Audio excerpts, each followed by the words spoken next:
Ta moja Lizika. Slovenci smo ponovno avtorji uspešnega projekta na platformi za množično financiranje Kickstarter. Tam je v zgolj 20 minutah svoj finančni cilj dosegla ptičja krmilnica s kamero, ki ptiča med hranjenjem fotografira in sliko pošlje na vaš mobilnik. S krmilnico slovenske izdelave boste torej dobili edino sliko tiča, ki jo smete poslati drugim. Iz veterinarske fakultete v Ljubljani pa so sporočili, da so zabeležili prvi primer okužbe s COVID-19 pri živali. Okužen je bil beli dihur, ki so ga lastniki pripeljali na kliniko zaradi gastrointestinalnih težav. Zanimivo, kako pri dihurju sploh opaziš, da nekaj ni v redu z njegovo prebavo? A ni njegova glavna značilnost ta, da smrdi? Znanstvenike pa okužba ni presenetila, saj se pri živalskih vrstah s covidom lahko okužijo tako dihuri, kot tudi njihovi sorodniki minki in hrčki. Zgleda je pri živalih enako kot pri ljudeh. Najpogosteje se okužijo na obisku pri sorodnikih.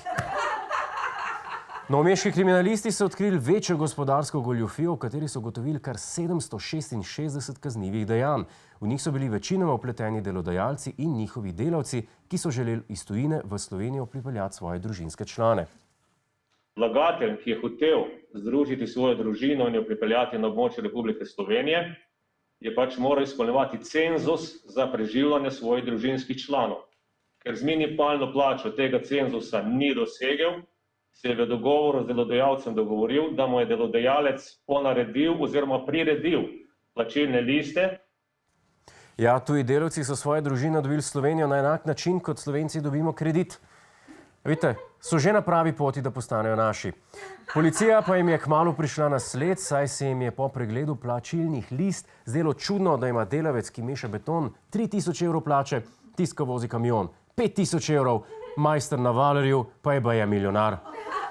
Zaradi tega naj bi kar nekaj kriminalistov dalo odpoved, da bi lahko delalo na gradbišču. Goljufijo pa so razkrili šele, ko so prejeli prve plače. Hej, to je naš YouTube kanal, klikni na ta gumb in se naroči, da boš na tekočem. Polajkaj pa nas tudi na Facebooku in na Twitterju, pa na ulici, pa na kakšnem javnem WC-ju.